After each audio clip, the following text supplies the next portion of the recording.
I've spent most of my life looking down a steel throat. My old man worked stations, switches, paperwork, yelling at dumb conductors. I went the other direction. I wanted the cab. I wanted the feeling of 100 cars hooked up behind me, rolling throughout the dark. I hired on in the 90s, when a crew still felt like a crew, 5 guys easy, sometimes more than that. By the early 2000s, they'd whittled us down to 3 on most of the runs. Corporate efficiency, do more with less, automation. These days, crews are just 2 people now, and a whole lot of robotic assistants.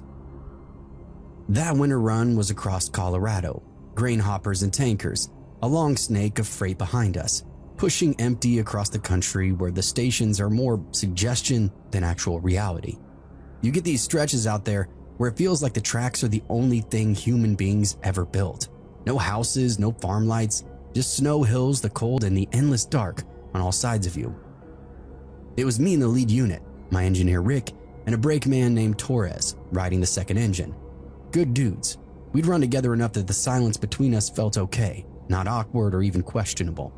We knew each other's habits and each other's tells. That stuff kind of matters when something looks wrong. Lets you know if you should react or not. When you work a train with somebody you don't know, you're constantly waiting for them to do something wrong and derail the whole machine. I remember this night in particular very well. The cab heater only half worked and it warmed the other side. The snow blew in loose sheets instead of a full whiteout. The radio would hiss and pop whenever we heard a clear cut and rolled back out into open country. It was cold enough that the rails sang underneath us. If you hung your head out the window, it would literally rattle your teeth. We were 3 hours into the rides when I saw the first drops. I had a paperback open on my knee, one eye on the gauges out of habit. I lifted the binoculars and swept the track ahead of me. Headlights carved a tunnel through the snow. Right there between the rails, something dark crossed the ballast. At first I assumed coyote, some kind of roadkill, something fairly normal. Then we roll over it and I see the red. I leaned toward the glass and took another look. The smear we hit was not oil, it was blood, fresh, dark, and right between the rails. Puddles from something moving down the tracks now. It's all along the snowbanks just off from the train. We keep on rolling and I twist in my seat to watch it pass by, then pick up the radio. "Torres, you catching that trail?" Static, and then his voice came from the rear unit. "Yeah, looks like blood. A lot of it." Rick at the controls beside me lets off the throttle a little bit. "Could be a gut-shot deer," he says. "Yeah, maybe," I return back. "But I've never seen one run the ties with its guts falling out." The droplets get bigger, then they stop being droplets at all. Just a continuous smear that stains the ballast, cutting a red line across the snowbank. I grab my binoculars again and scan forward. A shape sits off the right side of the right-of-way, cloth heavy, and as we approach, it becomes recognizable. "There's a jacket up ahead," I say. Rick sees it at the same moment. Damn. It's a winter parka thrown open, half buried in the snow. The entire piece of clothing is soaked with more blood. I key the mic. "Dispatch, this is 731. We got a blood trail at least a half a mile long, plus discarded clothing, heavy bleeding, no obstructions to track. Over." Dispatch comes back nice and calm. "Copy 731. Continue on. Sheriff's office notified. Report additional items as found. Keep an eye on the track." "Will do." I hang the mic. The cab around me feels tighter now, like the train has shrunk a little bit around me. Then the next items show up. "Right rail," I say. 2 socks, both stained, one torn neatly in half. A few hundred yards later, a balled-up t-shirt drags along the ballast, frozen stiff. It slaps the side of the rail as we pass it. Torres then radios in again. "You ever see a deer take its clothes off, boss?" I don't laugh. "Eyes open. Look for track obstruction." The blood then continues uninterrupted. Too much for an animal, too irregular for a dragged body. Someone was moving on foot. I jot the nearest mile marker down and scan again. Another patch of clothes then shows up, jeans caught on a rock. The legs are knotted together, the thighs are darkened from waist to knee. Rick mutters something about an accident under his breath. "This doesn't match a fall," I say. "If somebody fell off a train, we'd see one single impact, not all this trailing carnage." They could have been running the right of way, Torres said. People do stupid shit out here. Running and shedding clothes? I ask. In this cold? I lift the binoculars. The lamps then catch something further up ahead. Small, scattered white shapes directly on the ties. Not snow, bandages. Dozens of them. Some rolled, some torn apart, stuck to the rails like they've been dropped in a hurry. Bandages ahead, I say. Track still clear. Copy, Rick says. He straightens up and his hands are firm on the controls. The train continues to hum underneath us. Every 20 or 30 yards, another cloth scrap just appears. A glove, another t-shirt torn and covered with blood. I key up again. Dispatch, additional note, we're seeing medical materials, bandages, gauze, directly on the track itself. Copy 731. Sheriff's units are en route to Route Station 83. Continue unless obstructed. The curve ahead rises on the right, a long bend around the low rock formation that we passed 100 times over. I look over and tell Rick, ease it down, let's give ourselves a look. He throttles back another notch, not enough to cause issues with the air in the line, but enough for me to feel the change. The nose dips slightly into that curve. I brace myself, binoculars up. These bandages get thicker, bunched up now in these small piles. Something else is sitting near them, a boot. Just one, sole up. The leather is chewed and stiff. Torres then comes over the radio. Boss, whatever happened here, they didn't walk away clean. There's gotta be a body out here. Stay sharp, I respond back. We haven't seen anybody yet. We roll a little further into the curve and then the world shifts. A steep rock face rises to our right. About halfway up its shelf, a natural ledge wide enough for a couple of trucks to park side by side. The snow atop it is disturbed, not melted, not wind patterns, foot traffic. Rick, I say, look right. He does and his hand then freezes on the throttle. There's a man sitting on the ledge. He's leaned up against the rock, legs stretched out, cigarette smoke drifting from his mouth. His coat is gone, his shirt is torn at the sleeves, his left arm is wrapped up in bloody bandages from wrist to elbow. Fresh trails of blood are out from underneath them, bright as paint. He lifts his cigarette like he's greeting us, this casual wave. No panic, no call for help, just a wave. Jesus, Rick says. The train then thunders past him, and I can't look away. The man's face is raw, weathered, streaked with dirt and dried blood. His eyes follow us the whole way around that curve. I grab the radio. Dispatch, we have a live party on the right side ledge at the curve before RS 83. Male injured, appears conscious. Do you require emergency stop? I watch the man fade behind us sitting and watching, cigarette ember still glowing. No, I say. Track is clear, continue.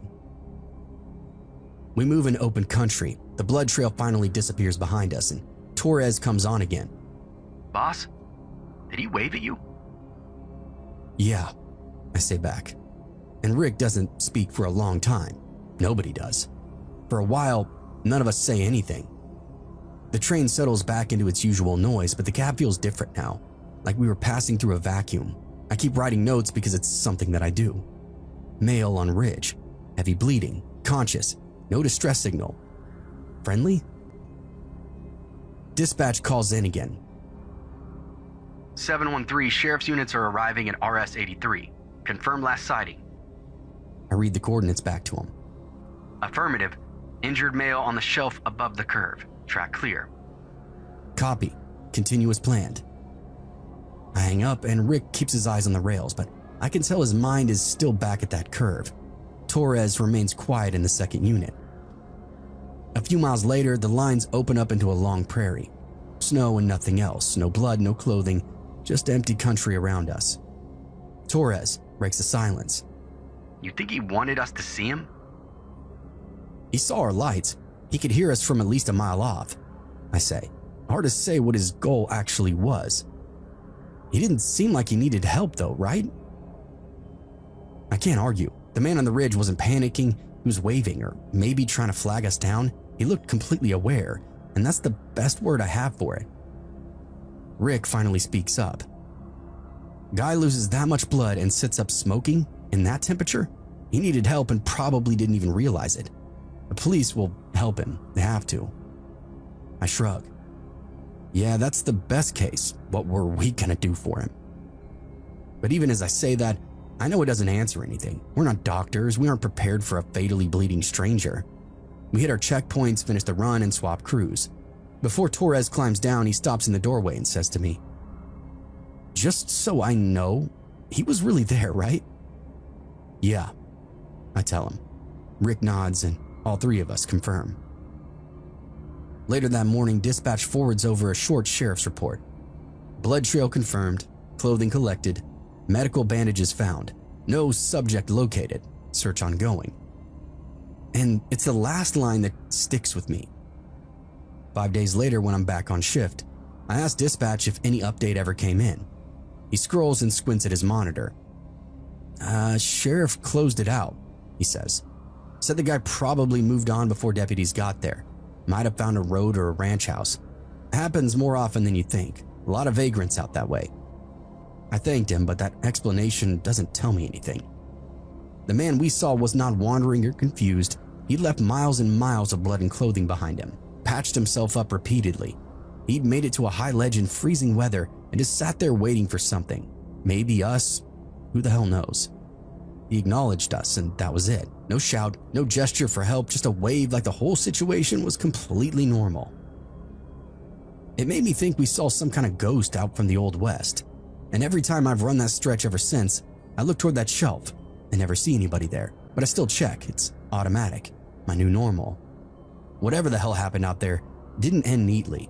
Someone survived long enough to leave half themselves along the right-of-way and sit upright watching a freight train pass.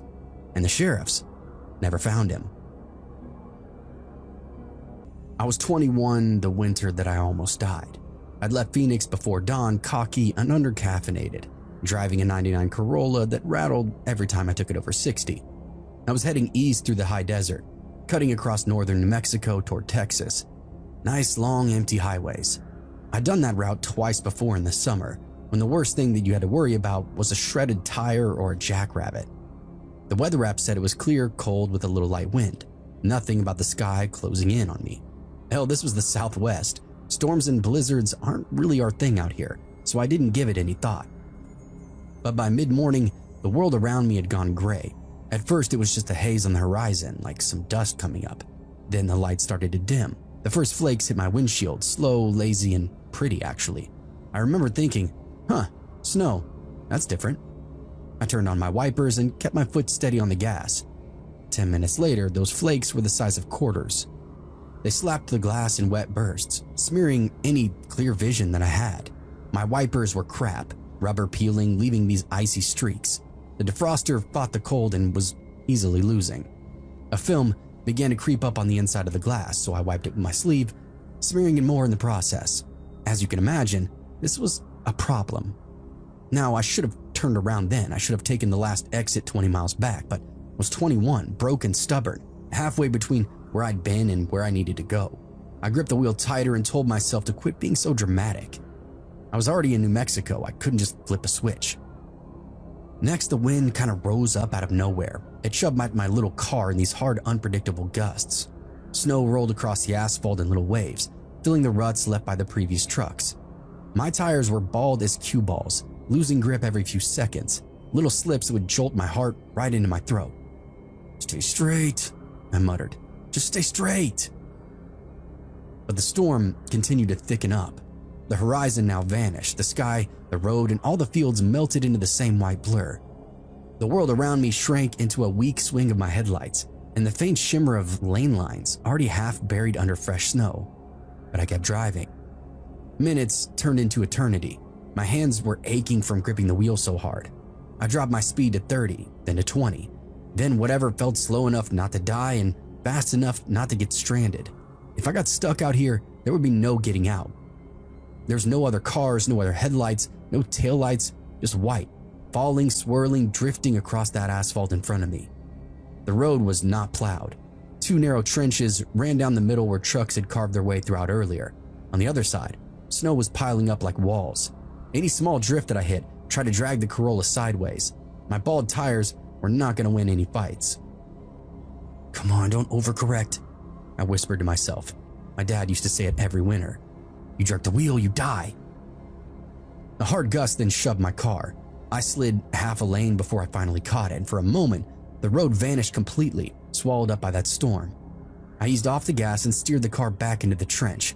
My heart hammering so loud, my chest started to hurt. I barely took a breath, and under my coat, I was beginning to sweat. Time got strange, slow. The heater hummed, but almost did nothing for the interior. The windshield continued to fog, perhaps from my own frantic breathing. I didn't even bother smearing it again. My phone, of course, showed no service. The storm had indeed swallowed everything now. Then I took note of lights, two faint blurs in the rear view, growing brighter. Relief shot throughout me. A plow. It had to be, right? I slowed a little more, planning to let it pass so I could just follow its tracks. My shoulders finally loosened up. Then the lights started ripping. I checked my speed, 25. The headlights grew until they flooded the mirror. I flipped it into night mode.